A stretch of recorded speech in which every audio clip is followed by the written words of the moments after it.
Bonsoir. On va commencer notre thème, par la grâce de Dieu.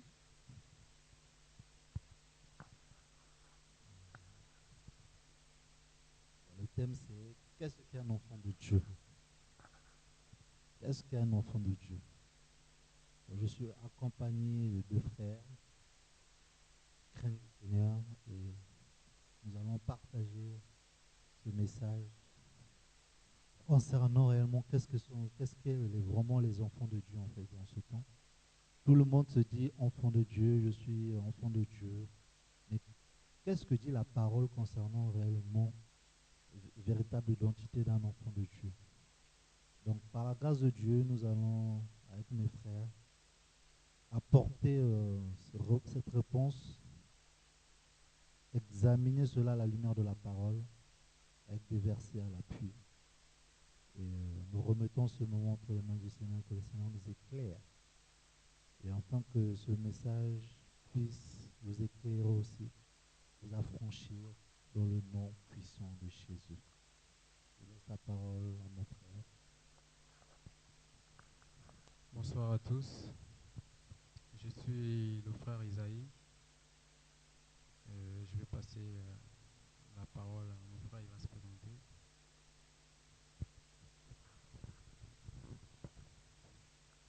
Euh, je suis le frère Isaïe. Je accompagne mes frères par rapport à ce partage de ce soir. Qu'est-ce qu'est un enfant de Dieu? Je passe la parole à mon frère pour qu'il se présente. Bonsoir bien-aimés. Pour moi, c'est une immense joie en ce soir de parler de Dieu. Le sujet de ce soir, c'est qu'est-ce qu'un enfant de Dieu? Il y a tant de choses à dire, il y a tant de révélations à dire, il y a tant de manifestations de l'esprit à annoncer. Donc, qu'est-ce qu'un enfant de Dieu? Nous avons abordé le sujet. C'est puissant, c'est fort. Mes frères, je constate que mes frères sont ici présents. Ils sont chauds, ils sont chauds, ils sont chauds. Nous allons parler de Dieu, nous allons adorer Dieu. Nous allons entrer en adoration, nous allons témoigner avec l'appui des versets et des chapitres.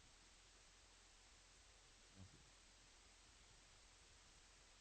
Sans plus tarder, on va commencer ce partage.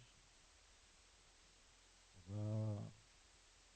Premièrement, je vais demander à ceux qui sont avec moi, frère Isaïe, c'est quoi vraiment un enfant de Dieu, d'après toi, selon toi? Selon moi, un enfant de Dieu, c'est celui qui marche ayant la crainte de Dieu, c'est celui qui marche dans la sanctification, c'est celui qui ne fait pas sa volonté mais la volonté de Dieu, c'est celui qui aspire aux choses célestes et non aux choses de ce monde. Donc voici un peu ce que je peux dire par rapport à ce thème sur ce qu'un enfant de Dieu.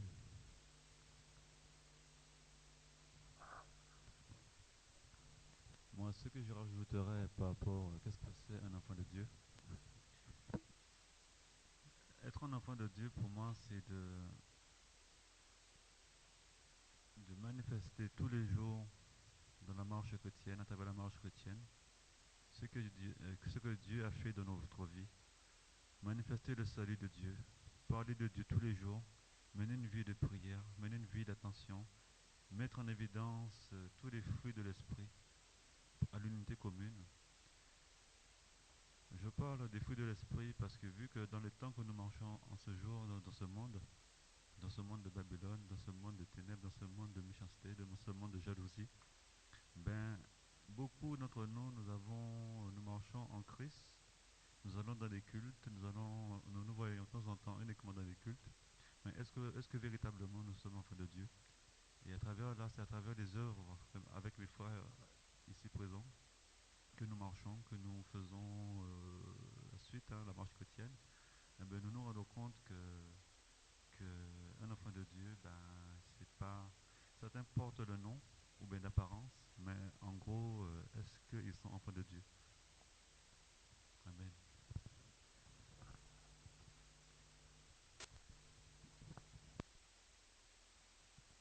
Donc, sans plus tarder, nous allons prendre le passage de Jean.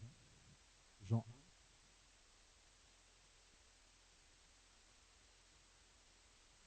1. Jean 1, 12.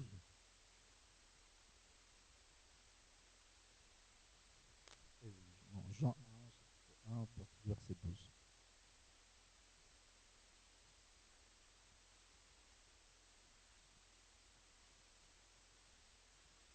Non, même je porte à partir du verset 11. Je lis au nom de Jésus. Je vais commencer à partir du verset 9 pour qu'on puisse comprendre. Cette lumière était la véritable lumière qui, en venant dans le monde, éclaire tout homme. Elle était dans le monde et le monde a été fait par elle. Mais le monde ne l'a pas connue. Il est venu chez les siens et les siens ne l'ont pas reçu. Mais à tous ceux qui l'ont reçu, à ceux qui croient en son nom, il leur a donné le pouvoir de devenir enfants de Dieu. Amen. Lesquels sont nés non du sang, ni de la volonté de la chair, ni de la volonté de l'homme, mais ils sont nés de Dieu. Alléluia. Alléluia. Ici, nous voyons dans le premier verset qui nous parle de la naissance d'un enfant de Dieu. Un enfant de Dieu selon le verset 12. Mais à tous ceux qui l'ont reçu, à ceux qui croient en son nom, il leur a donné le pouvoir de devenir enfants de Dieu. Donc ici, nous voyons déjà que on devient enfant de Dieu. Donc ma Bible dit qu'on devient enfant de Dieu. On ne naît pas enfant, on ne naît pas chrétien, on le devient. Parce que c'est un pouvoir, c'est le Seigneur qui donne ce pouvoir de devenir enfant de Dieu. Si tu crois, si tu as reçu ce Jésus dans ta vie, tu deviens maintenant enfant de Dieu. Parce que nous constatons que dans ce monde, dans cette génération, que beaucoup se disent enfants de Dieu.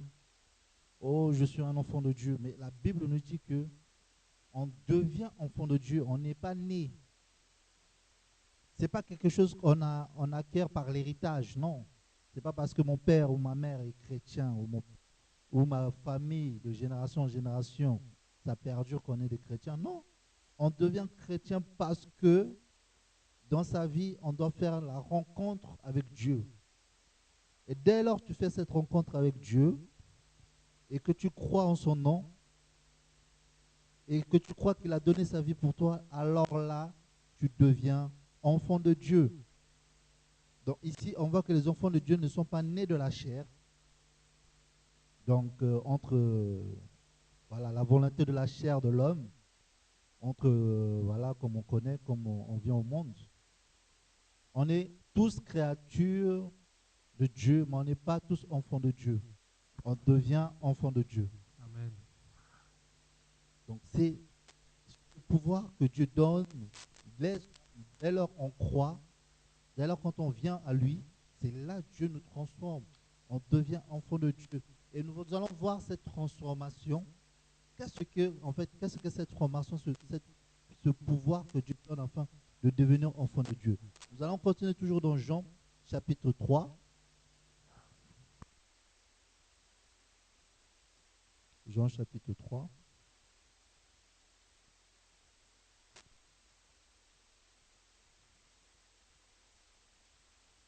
À partir du verset 1er.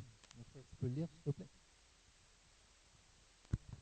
Je lis la parole de Dieu. Alors moi j'ai une autre version que la BJC. Mais il y eut un homme d'entre les pharisiens nommé Nicodème, un chef des Juifs, qui vint, lui, auprès de Jésus de nuit et lui dit, Rabbi, nous savons que tu es un docteur venu de Dieu, car personne ne peut faire ces miracles que tu fais, si Dieu n'est avec lui. Jésus lui répondit, en vérité, je te le dis, si un homme n'est né de nouveau, il ne peut voir le royaume de Dieu. Nicodème lui dit, comment un homme peut-il naître quand il est vieux? Peut-il rentrer dans le sein de sa mère et naître?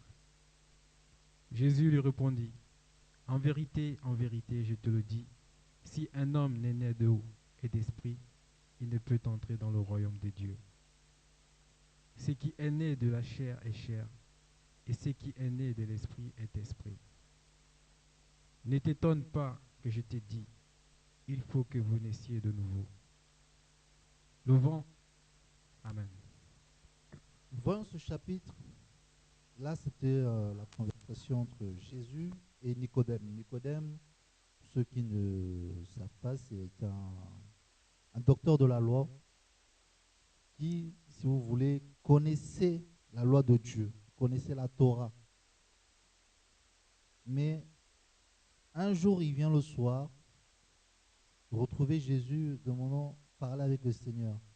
Mais le Seigneur va lui parler en lui disant qu'il faut qu'il naisse de nouveau, il faut qu'il naisse d'en haut, il faut qu'il devienne enfant de Dieu. Il était enfant d'Abraham, mais pas de Dieu.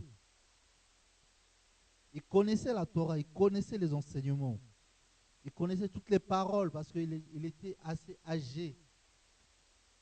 C'était pour notre génération, on peut dire, c'était comme, si tu veux, un évêque ou, si vous voulez, un pasteur. Il instruisait les gens. Mais Jésus va lui dire que pour devenir enfant de Dieu, il faut naître de nouveau. La naissance de nouveau ici, c'est quoi? C'est naître d'eau et d'esprit. Premièrement de l'esprit, après d'eau. C'est la conversion. C'est là, à partir de là, qu'on devient enfant de Dieu.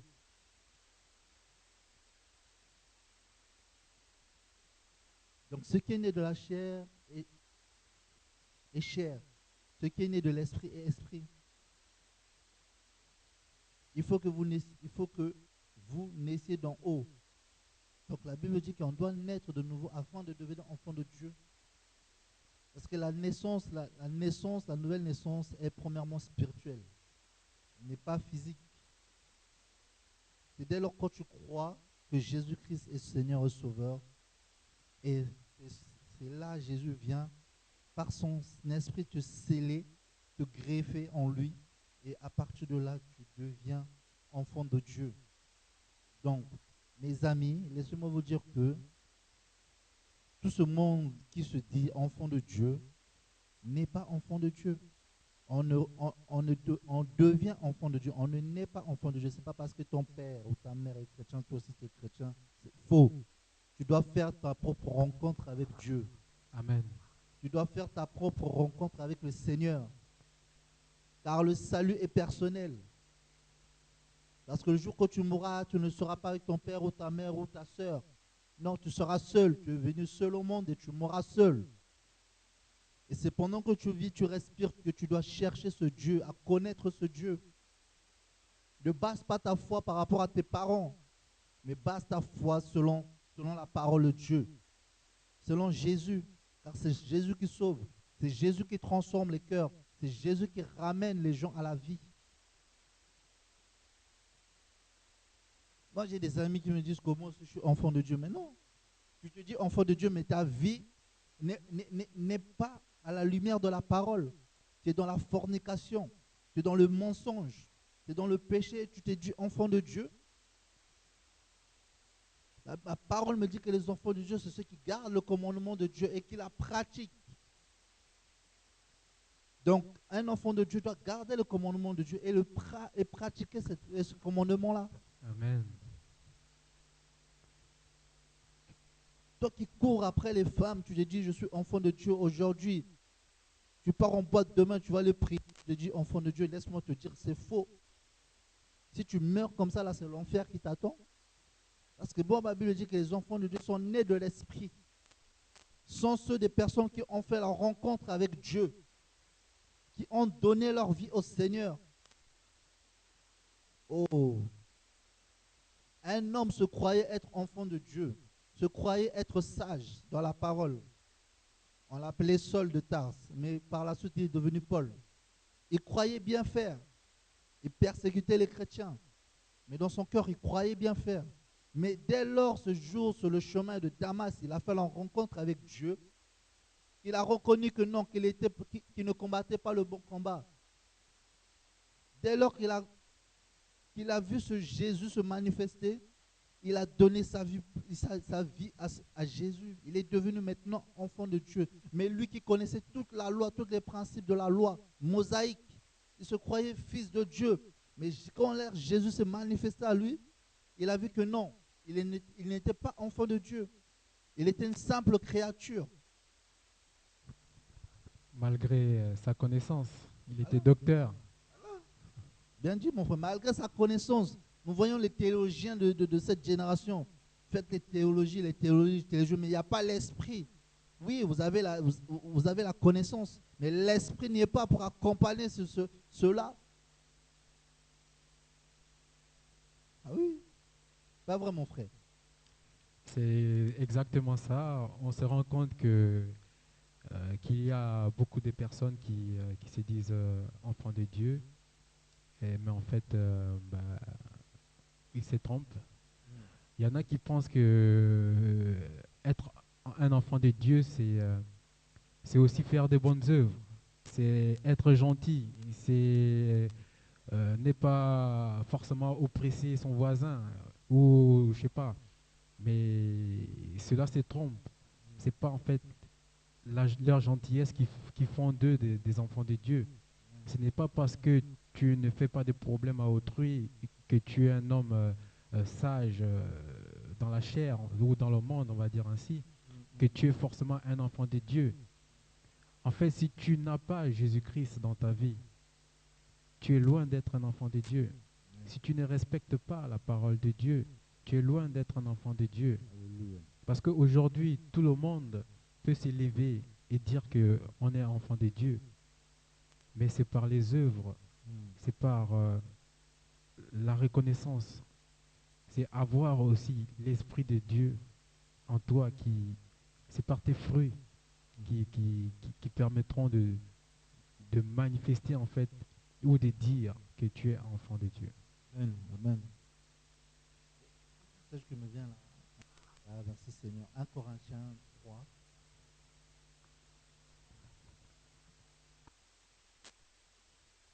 À partir du verset 16.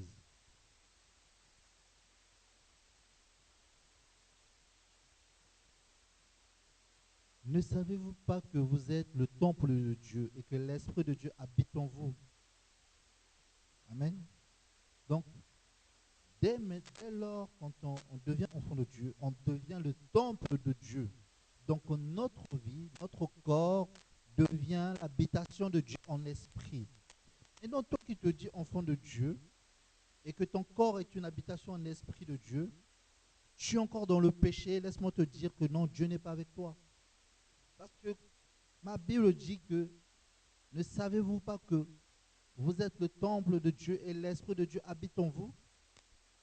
Dès lors que tu as fait la rencontre avec Dieu, tu es né de nouveau, l'Esprit de Dieu vient habiter en toi, Dieu habite en toi. Donc, quand Dieu habite en toi, tu ne dois plus mener ta vie comme tu le veux. Tu ne dois plus vivre comme tu vivais avant. Non. Les choses anciennes sont passées, toutes choses sont devenues nouvelles selon la parole. Amen. Un enfant de Dieu, on doit voir les fruits de Dieu. On doit voir l'amour. On doit voir la patience. On doit voir la maîtrise de soi. On doit voir la miséricorde, la bienveillance. Selon Galates 5, les fruits de l'esprit. Mais toi, quand tu te dis enfant de Dieu, on ne voit pas toutes ces choses. On voit que la fornication, on voit le mensonge. On voit l'impudicité. Il y a trop de mélange. Il y a trop de mélange chez les chrétiens. Il y a chrétiens et chrétiens, laissez-moi vous dire. Les chrétiens, c'était une insulte. Le mot chrétien à la base, c'était une insulte. Pour démarquer les gens qui marchaient avec Jésus. Les gens qu'on appelait chrétiens, c'est parce qu'ils marchaient avec Jésus. Ils étaient comme Jésus. Ils vivaient comme Jésus à l'époque.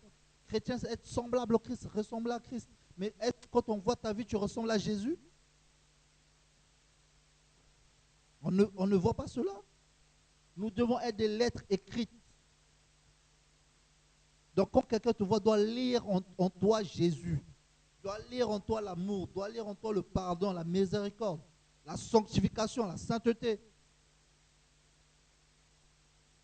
Donc si tu n'as pas ces choses, mon frère, ma soeur, je t'invite à te repentir, à aller devant Dieu, à te convertir pour devenir enfant de Dieu.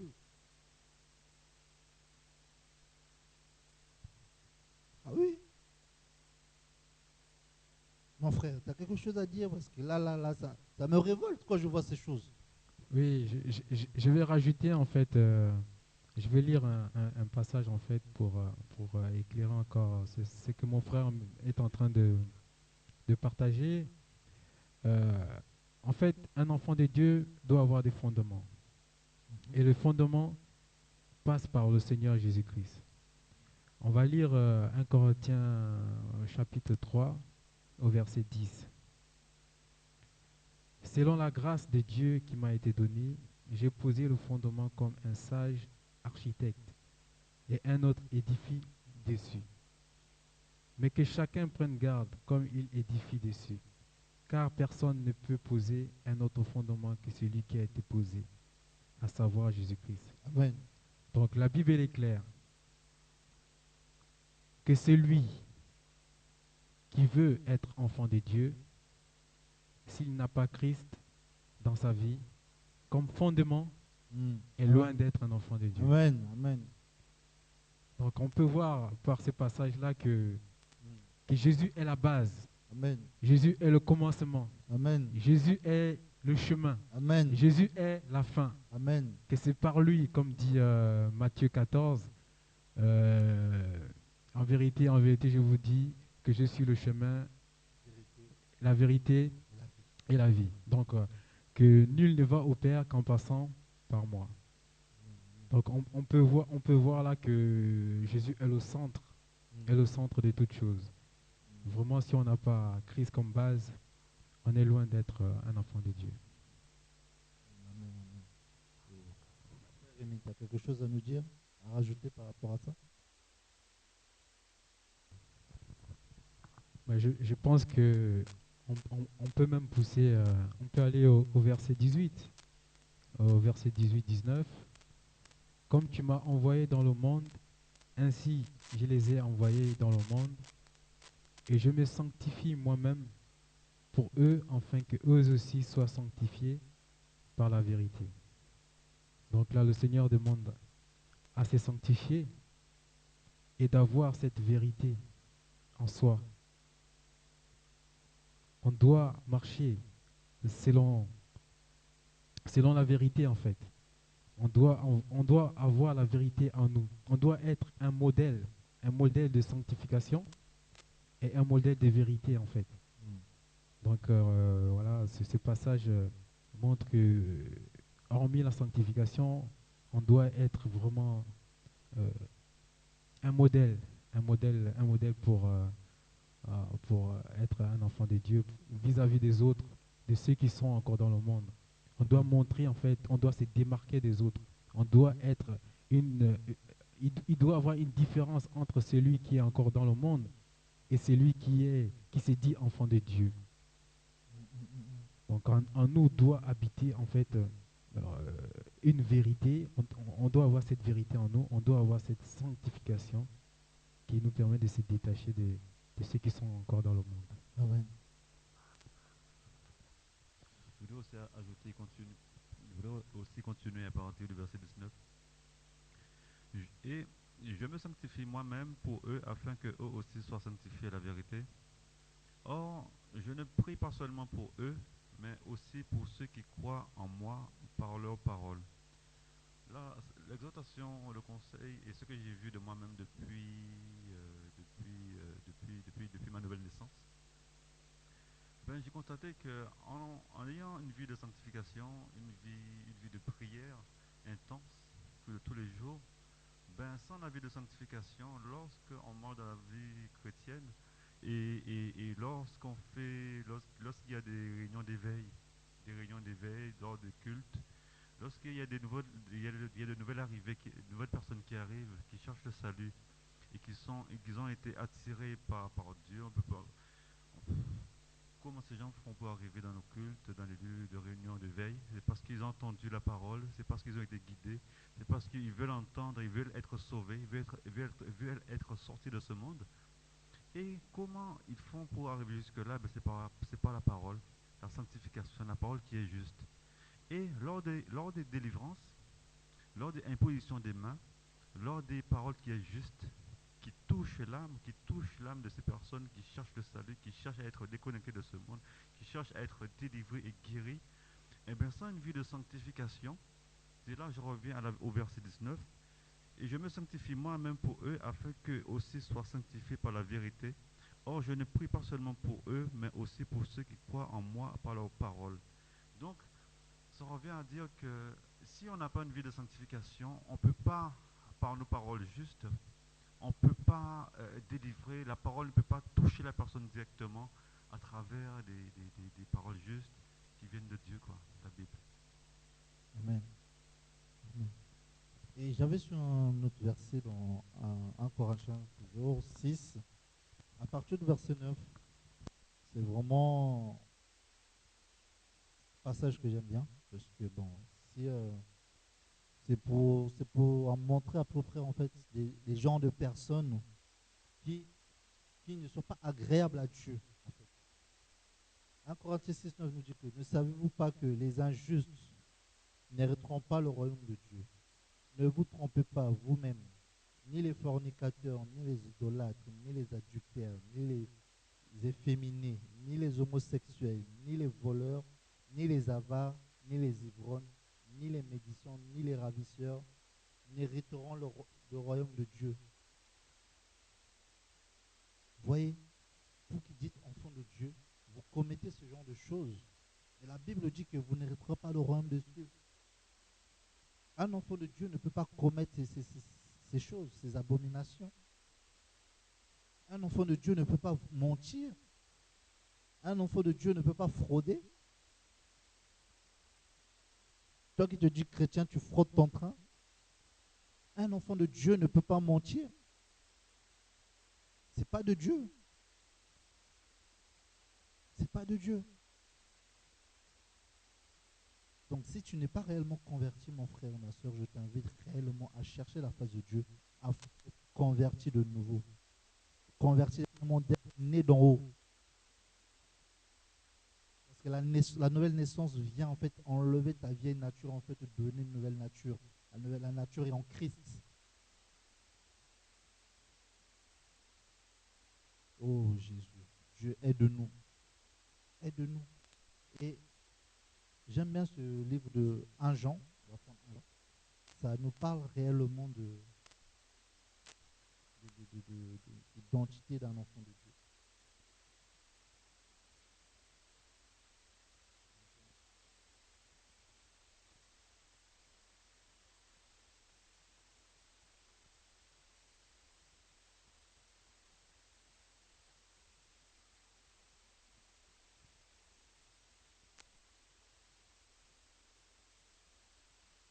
Un Jean à partir du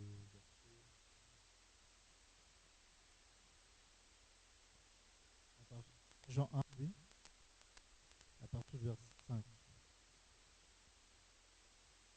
Or, c'est ici la déclaration que nous avons entendue de lui et que nous vous annonçons, à savoir que Dieu est lumière et qu'il n'a point de ténèbres.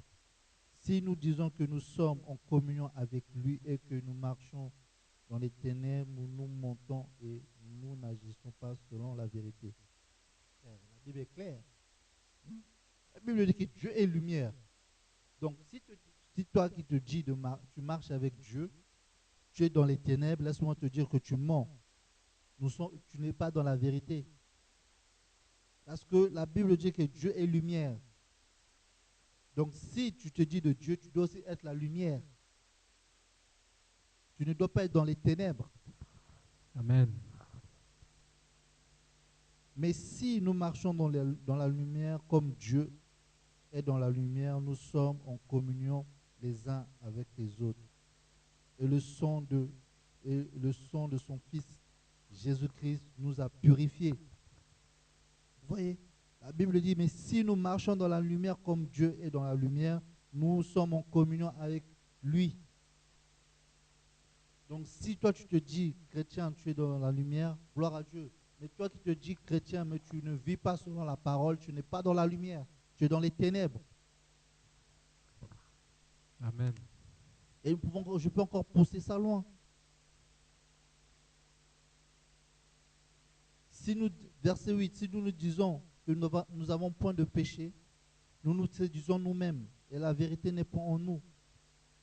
Si nous confessons nos péchés, il est fidèle et juste pour nous les pardonner et pour nous purifier de toute iniquité. Si nous confessons nos péchés, nous devons confesser nos péchés devant Dieu. Nous devons confesser les péchés afin qu'il nous pardonne. Et ici, pardonner ici, ce n'est pas en fait de retomber encore dans les choses que tu as laissées. Non, c'est aller de l'avant, de ne plus reproduire le péché dans lequel tu étais. Mais c'est vraiment de se laisser purifier par le sang de Christ et aller de l'avant. Amen. Et si nous disons que nous n'avons point de péché, nous le faisons menteur et sa parole n'est point en nous. Si tu te dis que tu n'as pas de péché, tu vis bien selon toi, tu es un menteur. Ah oui? Oh Dieu, il comprend. Ah, j'aime bien cette phrase, les chrétiens qui me disent ça, oh non, Dieu il comprend si je fraude. Comment Dieu peut comprendre les lumières? Hein? Dieu ne comprend pas. Dieu est saint, il n'aime pas le péché. Oui, Dieu est saint. On ne peut pas mélanger. Si tu n'as pas de ticket, reste chez toi. Si tu ne dois pas aller au boulot, tu ne vas pas au boulot. Oui. Si tu sais que tu dois quelqu'un là, tu dois rembourser. Il ne faut pas faire poireauter la personne. Ce n'est pas de Dieu. La Bible dit que Dieu n'exauce pas les pécheurs. Amen. Tout à fait. Dieu n'exauce pas le pécheur. Oui. Oh non, moi je prie Dieu m'exaucer. Non, c'est parce que c'est pas à cause de son nom il a exaucé, c'est pas parce qu'il t'a exaucé toi. Il y en a qui prient, ils sont dans le péché, ils prient, ils croient que Dieu va les exaucer. Laisse-moi te dire, c'est faux. Tu es dans le concubinage, tu vis avec un homme sans marié, tu es dans un péché. Péché, total. Péché total. C'est devenu fréquent chez les jeunes de vivre comme ça sans passer par les autorités. Mais on devient pire que des animaux. Vous croyez qu'en vivant comme ça, Dieu va agréer? Oh, Dieu comprend. Dieu ne comprend rien du tout. Laissez-moi vous dire que Dieu ne comprend pas. Dieu comprend les personnes qui marchent selon sa parole. Amen. Les personnes qui sont soumises à sa volonté. Amen. Et c'est ces personnes-là, Dieu agrée. Pas qui sont dans la duplicité, dans le faux. Oh, Dieu, aide-nous. Il faudrait qu'on sache que Dieu est juste. Dieu est juste. Dieu est véritable. Dieu exauce ceux qui marchent selon sa volonté. Dieu exauce ceux qui ont la crainte de son nom. Je voudrais qu'on partage un passage pour édifier ce que je suis en train d'annoncer. On va aller dans Romains, chapitre 12, au verset 1, verset 1 à 2. Je vous exhorte donc, mes frères, par les compassions de Dieu, à offrir vos corps en sacrifice vivant, saint, agréable à Dieu, ce qui est votre culte raisonnable. Et ne vous conformez pas au siècle présent, mais soyez transformés par le renouvellement de votre entendement, afin que vous éprouviez quelle est la volonté de Dieu, ce qui est bon, agréable et parfait. Donc, on revient à ce qu'on était en train de dire. Si tu ne fais pas la volonté de Dieu dans ta vie, si tu fais ta propre volonté, Dieu n'est pas avec toi. Si tu te réveilles un matin et que tu décides, comme a dit mon frère, à frauder le métro, tu ne fais pas la volonté de Dieu, parce que Dieu veut que tu sois soumis à lui. Amen. Dieu veut que tu marches selon sa volonté. Amen. Dieu veut que tu respectes sa loi. Donc quand tu te réveilles un matin et que tu décides de frauder, tu es loin de marcher selon la volonté de Dieu. Et cela est condamnable. Dieu n'est pas avec toi. Dieu ne te permet pas, en fait, de passer outre sa loi. Tu es loin d'avoir la crainte de Dieu. Tu es dans le péché, mon frère, ma sœur. Tout à fait. Tu te dis chrétien, mais tu as la haine. Oh non, je l'aime pas. Oh, mais demain à l'église, je vais aller prier. Oh Dieu, aide-moi. Oh, j'ai des soucis. Sorcier. Oui. Tu te dis chrétien, mais tu n'aimes pas ton voisin. C'est quoi ça? La Bible dit, aimez-vous les uns les autres. Aime ton prochain comme toi-même. Oh non, je la déteste. Je déteste quoi? Dieu a donné son sang pour toi. Mais Dieu s'il pouvait dire aussi que je te déteste. Mais il est mort à cause de toi. C'est par amour qu'il est mort. Et la Bible dit, ne sois pas surmonté par le mal, mais surmonte le mal par le bien. Amen. Donc, on doit pardonner. On doit pardonner son prochain. Tout à fait. On doit aimer son prochain comme soi-même, Mm. sans cesse. C'est là les fruits d'un enfant de Dieu, le pardon. Amen. Un enfant de Dieu ne rend pas le mal par le mal. Ça, c'est le monde qui nous enseigne ça. C'est diabolique. Un enfant de Dieu, on te fait du mal. Bénis. La Bible dit bénissez vos ennemis. Priez pour eux. Pardonnez-les. Oui. Oh non, j'arrive pas à pardonner. Ah non, c'est que tu n'es pas un enfant de Dieu. Un enfant de Dieu pardonne et oublie. Oh, je te pardonne, mais j'oublie pas. Hein. Tu connais ça, non? Oh, je te pardonne, mais j'oublie pas. Non. Le pardon, ça veut dire c'est effacer la sentence, la condamnation qui était sur toi. Et de la même manière, Christ est venu nous pardonner à la croix. Il a effacé la condamnation qui était sur nous, cette sentence. Amen. Et il a remis à zéro, comme s'il n'y avait rien. C'est ça le pardon. Le pardon libère. Le pardon doit libérer, premièrement, toi qui pardonnes et l'autre.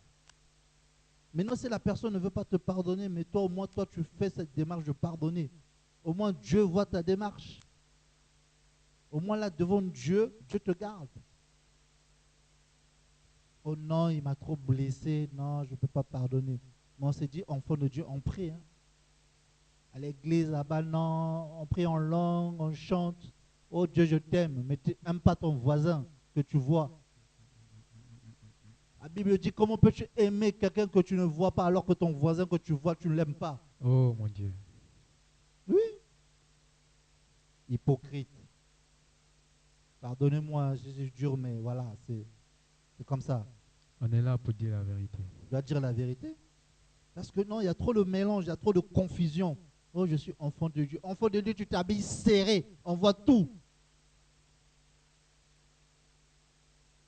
Ça, c'est un enfant de Dieu. On voit tes parties intimes carrément quand tu sors dehors. Oh, je suis chrétien, chrétienne. Même des hommes qui s'habillent efféminés. Les fruits ne sont pas là. L'Esprit de Dieu n'est pas là. Quel est cet esprit qui vous anime?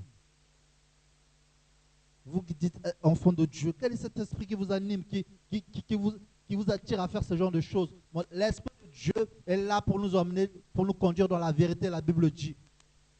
Pour nous enseigner toutes choses.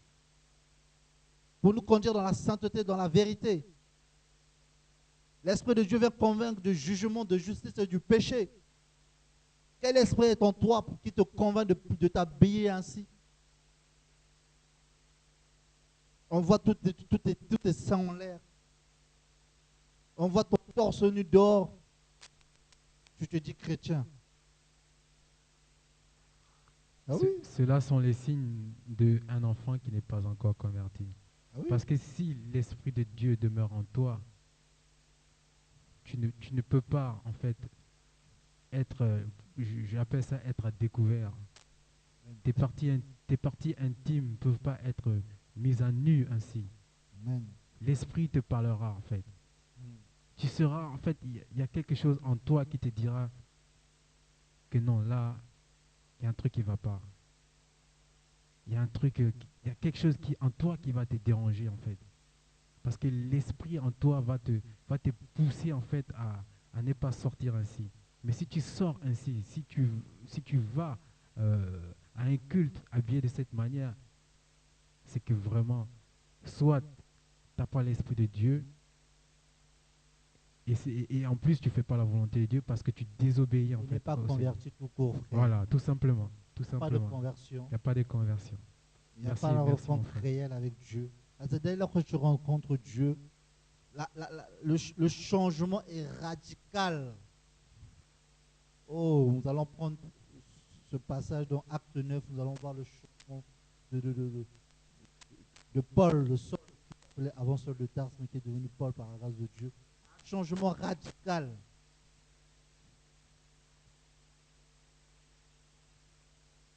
Il y en a qui se disent, oh non, j'ai donné ma vie à Jésus, mais ça écoute encore les musiques mondaines, frère. Non, j'aime le zouk, je suis chrétien.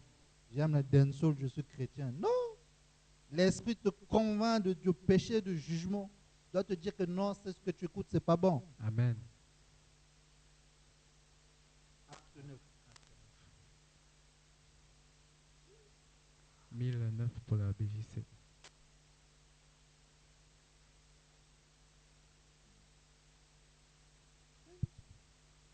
Nous allons lire. Acte 9. Ok.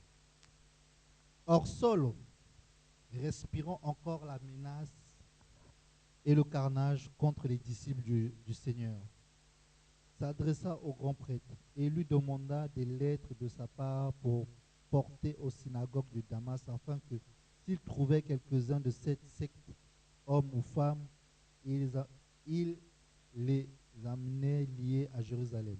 Or, il arriva qu'en marchant, il s'approcha de Damas, et tout à coup, une lumière resplendit du ciel comme un éclair autour de lui.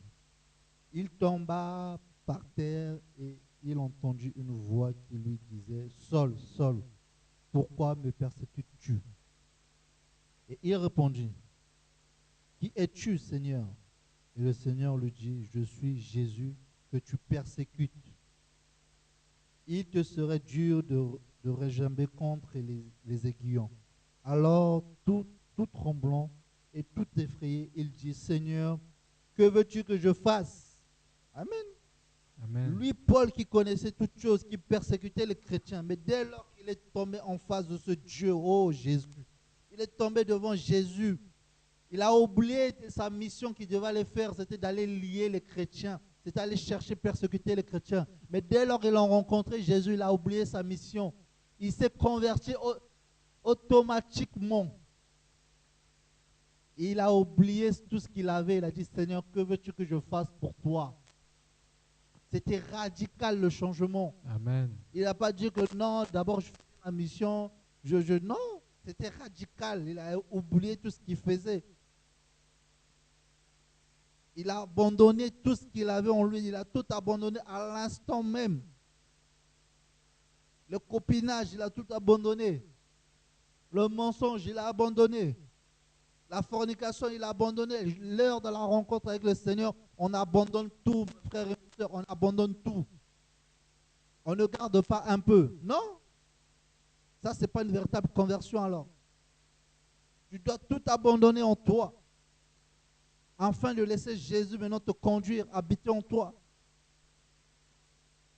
Après, maintenant, le travail et l'esprit vient travailler ton caractère. Mais le péché, tout ce qui est des fruits, des ténèbres, on doit tout abandonner. Amen. Le jour de la conversion, c'est biblique. Ah oui. Après, le caractère, c'est vrai, oui, le caractère, c'est un processus de changement. Mais dès lors, quand on accepte Jésus, on rencontre le Seigneur, ta vie change automatiquement. Complètement. Toi qui étais voleur, là, tu ne deviens plus voleur, tu deviens travailleur. Toi qui étais menteur, là, tu dis la vérité. Oui. Et on a vu par la suite, c'est ce même Paul, donc Saul de Tarse, qui persécutait en fait les chrétiens dans différentes villes, qui à son tour était devenu un défenseur de la parole de Christ. Amen. Donc, c'est vraiment, un changement radical. Et même certains n'ont pas cru parce que lorsqu'il s'est présenté à Pierre, euh, ils ont eu peur. Ils ont eu peur de voir cet homme qui persécutait l'Église venir dire que non, il a reçu le Seigneur. Ils n'ont pas cru tout de suite. Amen. Mais l'esprit qui était en lui, en fait, a montré les fruits qui étaient en lui. Et à partir de là, ceux qui avaient le doute sur sa reconversion ont vu que vraiment, il faisait aujourd'hui partie de... Amen. Amen. Gloire à Dieu. Et dans 1 Jean 2, nous allons lire à partir du verset 4. Celui qui dit, je l'ai connu, là c'est les gens qui disent que je connais Dieu. Hein? Celui qui dit que je l'ai connu et qui ne garde point ses commandements est un menteur. Oui, la Bible dit, si tu ne gardes pas le commandement de Dieu, toi qui dis je connais Dieu, je suis chrétien, si tu ne marches pas selon le commandement de Dieu, tu es un menteur. Il n'y a point de vérité en toi. Mais celui qui garde sa parole, l'amour de Dieu est véritablement parfait en lui. Amen. Et c'est par cela que nous savons que nous sommes en lui. Celui qui dit qu'il demeure en lui doit aussi vivre. Amen. J'aime ce verset. C'est lui qui dit qu'il demeure en lui doit aussi vivre comme Jésus-Christ lui-même a vécu.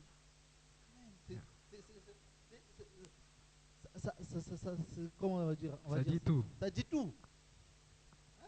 C'est carrément même la conclusion de toute chose, frère. Si tu te dis chrétien, enfant de Dieu, tu dois vivre comme Jésus lui-même a vécu. Amen. Amen. Tu ne dois plus vivre comme toi-même. Non. Nous devons vivre comme Jésus. Parce qu'il a payé le prix à la croix pour toi. Le sacrifice de Jésus n'est pas en vain. S'il est mort, ce n'est pas pour que tu vives dans le péché. S'il est mort, ce n'est pas pour que tu utilises cette liberté de vivre dans le péché. Non. La parole dit que chercher la paix avec tous et la sanctification. Sans la sanctification, nul ne peut voir Dieu. S'il n'y a pas de sanctification, tu ne peux pas voir Dieu dans ta vie. Ce n'est pas après ta mort, non. Ce passage, c'est dans ta vie de tous les jours. Tu ne verras pas la main de Dieu agir dans ta vie et dans ta famille. Et pour être sauvé après la mort, il faut avoir Jésus. Il faut vivre une vie de sanctification. Il faut marcher comme Jésus, la Bible a dit. Dans verset 6, c'est lui qui dit qu'il demeure en lui, doit aussi vivre comme Jésus-Christ a vécu. Christ est le modèle parfait, le modèle par excellence de la manière nous, chrétiens, nous devons vivre. Amen. Nous ne devons pas vivre selon notre pasteur ou selon notre bishop. Non. Devant la mort, vous serez alignés là. Chacun de vous, là, vous allez recevoir des coups là. En enfer, là, c'est chacun pour soi là-bas. Vous n'aurez pas le temps de vous chamailler, vous allez brûler. Le salut est personnel. Toi et ton pasteur, toi et ton bishop qui te dit bishop que tu suis, tu ne veux pas écouter la parole, mais tu écoutes ton bishop. Laisse-moi te dire qu'après la mort vient le jugement. Tu ne vas pas être jugé avec ton bishop ou avec ton pasteur. Tu ne veux pas être jugé avec ton frère ou ta soeur. Tu vas être seul devant le trône de Dieu. Oh Jésus, aide-nous. Mon frère. Il faut que nous soyons conscients. Conscients que Jésus est tout. On va aller dans Jean, chapitre 8, au verset 12. Mon frère Rémi, si tu peux lire le chapitre 12. Le témoignage de Jésus. Et Jésus leur parla encore en disant, je suis la lumière du monde. Celui qui me suit ne marchera pas dans les ténèbres, mais il aura la lumière de la vie. Amen. On va continuer sur toujours ce même chapitre, au verset 24.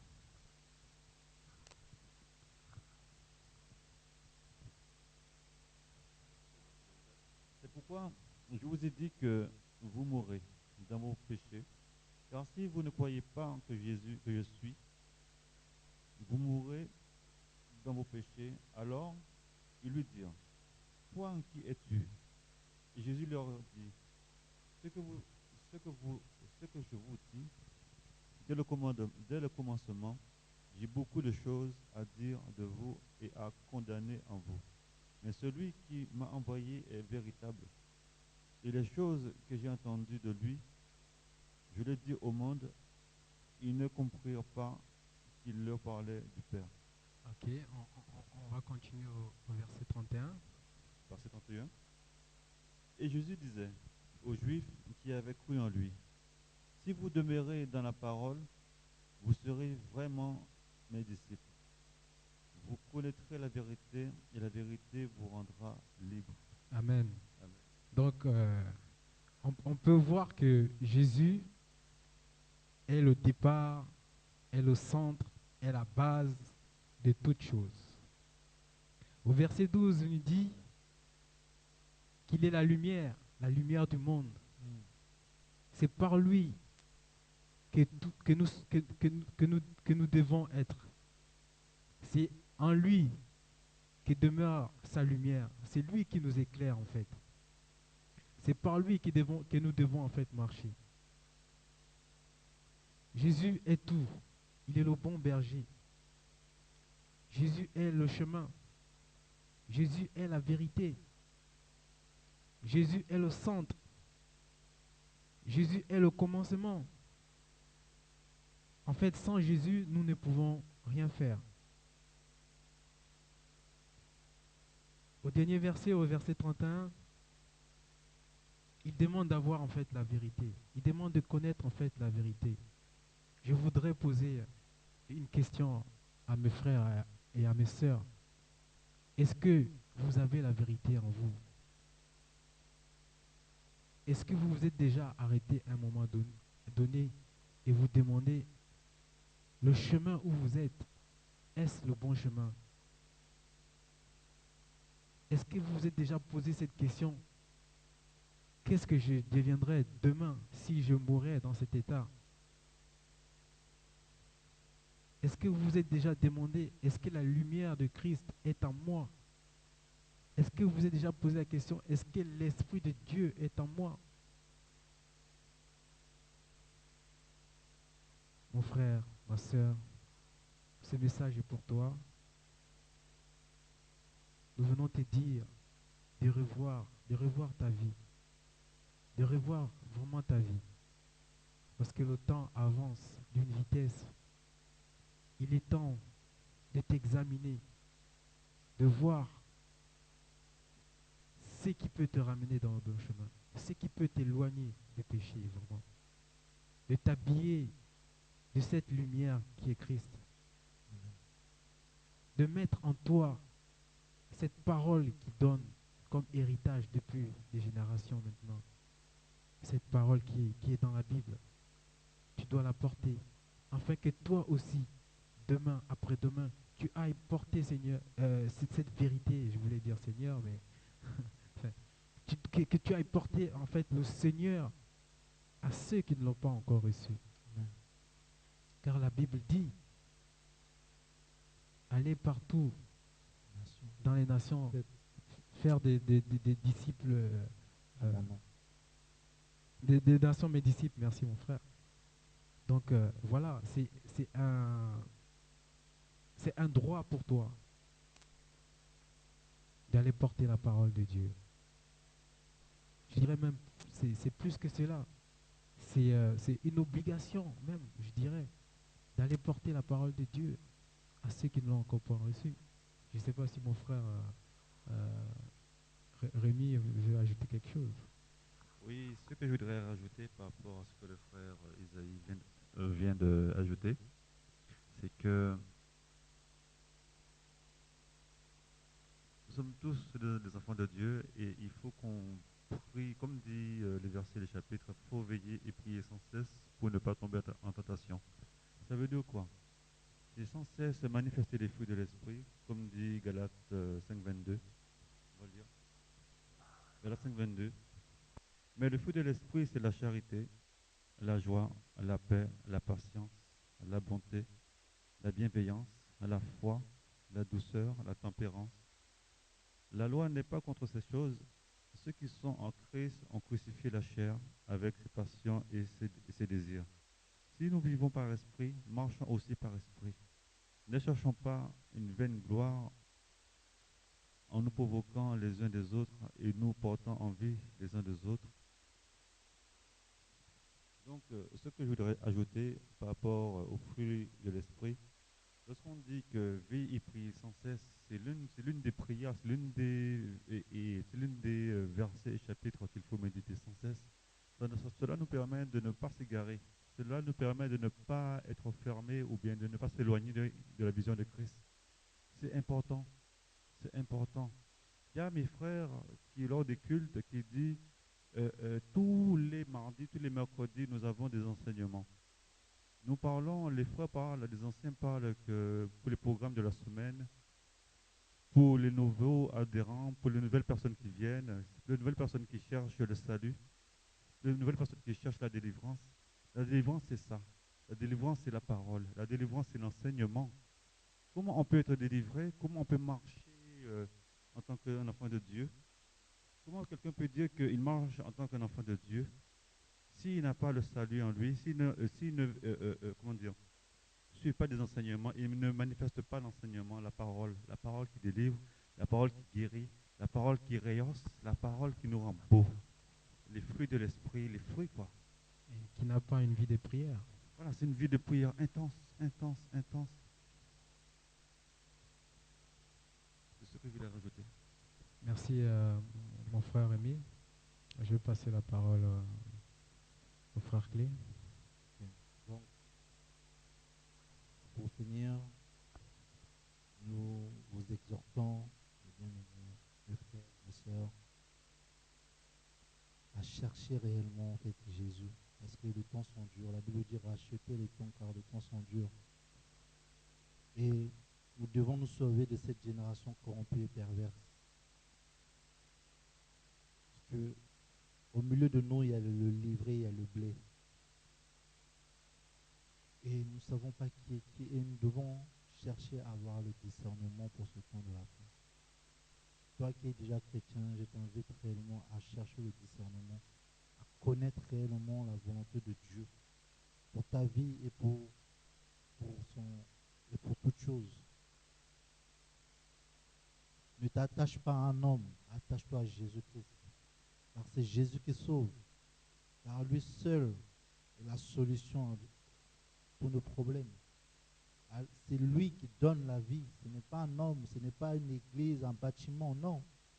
Ce n'est pas parce que tu vas à l'église que tu vas être sauvé. Laisse-moi te dire que c'est faux. C'est toi l'église premièrement. Et c'est ta relation avec Dieu qui va déterminer en fait ta appartenance avec Dieu. Si tu es sauvé ou pas. Amen. Donc, toi qui n'es pas encore chrétien, je t'invite à abandonner le péché, à abandonner ta vie. La Bible dit que le Seigneur dira dans sa parole que le méchant abandonne ses voies et qu'il se convertisse. Et je t'invite à connaître, à chercher ce Jésus. Et laisse-moi te dire que il est merveilleux. N'endurcis pas ton cœur quand tu entends ce genre de message. Accepte, parce que cela dépend de ta vie. Parce qu'après la mort, il y a le jugement. Où auras-tu après la mort? L'enfer existe, le ciel aussi existe. Mais ce qui va déterminer si tu vas aller en enfer ou au paradis, c'est ta vie que tu mènes ici-bas. Et laisse-moi te dire, si tu as Jésus dans ta vie, tu as l'assurance du salut. Si tu marches selon la parole, tu as l'assurance du salut. Ce n'est pas parce que tu vas à l'église tous les jours, tu vas être sauvé. Non, je répète encore, c'est faux. C'est Jésus qui sauve. Ce n'est pas un homme, ce n'est pas une dénomination. Ce n'est pas la religion.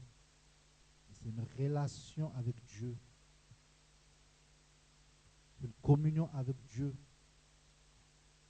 qui fera de toi réellement un élu et un appelé de Dieu, un enfant de Dieu. Donc moi, j'avais que ça à dire et voilà. Donc si quelqu'un d'autre a quelque chose à dire.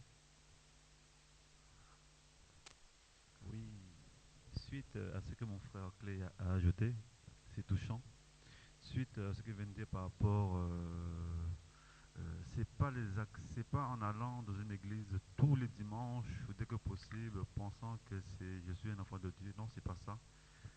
Lorsqu'on est enfant de Dieu, à travers les fruits, à travers les actions, à travers la marche chrétienne, à travers les œuvres, à travers les relations, les relations, comment dire, la marche chrétienne et les agapes, la communion fraternelle. Lorsqu'on a reçu un appel, lorsqu'on a reçu cette libération, lorsqu'on a été délivré par Christ par rapport au suivi des bien-aimés, tout cela, maintenant qu'on a reçu les enseignements, maintenant on a été délivré, maintenant qu'on marche la parole, il faut le dire, hein, il faut le dire, moi je le dis sans cesse, que la parole, Jésus-Christ est notre sauveur, il nous sauve, il nous ouvre les yeux, il nous enlève les bannières, les voiles qui étaient devant nous, qui nous empêchaient de voir tout ce qui était de beau, de plus beau dans ce monde. Et à travers la parole, à travers l'Esprit, maintenant que nous menons une vie de sanctification, Jésus-Christ lui-même, qui est le Saint-Esprit, nous guide, nous parle sans cesse. Maintenant que nous avons été sauvés de cette grâce imméritée, maintenant que nous avons cette grâce, lorsque nous sommes un enfant de Dieu, c'est là que maintenant on va parler, moi je veux parler de qu'est-ce qu'un enfant de Dieu. Maintenant que nous sommes un enfant de Dieu, eh bien, nous avons la grâce. Il faut que nous soyons reconnaissants. Il faut que nous menions une vie de prière en abondance. Il faut que nous menons une vie d'adoration. Que lorsque nous marchons au nom de Jésus, partout là où nous marchons, même si on ne dit pas que nous sommes chrétiens, mais que les gens voient sur notre comportement que nous sommes chrétiens, que tu es chrétien, mon frère Clé, que tu es chrétien, mon frère Isaïe, Rémi, le frère Rémi de même. Tellement que c'est bon de louer Dieu, c'est bon de prier Dieu, c'est bon de prier sans cesse, les prières d'intercession, les différents types de prières. Un enfant de Dieu, c'est quoi un enfant de Dieu? Un enfant de Dieu, c'est de prier pour la famille, pour les bien-aimés, pour l'œuvre. C'est ça, c'est ça la mission, c'est ça le rôle d'un enfant de Dieu. Un enfant de Dieu, c'est ça. On va parler de l'œuvre. Je vais aborder Éphésiens 2. Éphésiens 2, 8. Dans Éphésiens 2, 8, je commence. Cela dit, car vous êtes sauvés par la grâce, par la foi, et cela ne vient pas de vous, c'est le don de Dieu. Ce n'est pas par les œuvres afin que personne se glorifie, car nous sommes car nous sommes son ouvrage, ayant été créés en Jésus-Christ pour les bonnes œuvres que Dieu a préparées d'avance, afin que nous marchions en elles. C'est pourquoi souvenez-vous que vous étiez autrefois gentils dans la chair et qui étiez appelés incirconcis par eux qu'on appelle incirconcis, et qui le sont dans la chair par la main des hommes. Alors, ce que je voudrais aborder à travers ce verset et chapitre, ce sont les œuvres. C'est que maintenant que nous avons été gracieux et nous avons été sauvés de ce monde, nous avons été retirés de ce monde, ben, manifestons les œuvres. C'est ça notre reconnaissance à travers Dieu en tant qu'un enfant de Dieu. Qu'est-ce qu'un enfant de Dieu? Eh bien, un enfant de Dieu, c'est de parler, de crier dans les rues, repentez-vous, dire la vérité, réaliser des œuvres, soutenir les uns des autres, soutenir le pauvre, soutenir celui qui n'a pas la parole, celui qui est pauvre spirituellement, le suivi. Amen. Gloire à Dieu. Ben, je pense que tout a été dit. On va terminer avec la prière. Père, nous te disons merci, Seigneur, de nous avoir permis d'être encore là et de partager, Seigneur, ta parole qui est cet héritage que tu as donné au monde.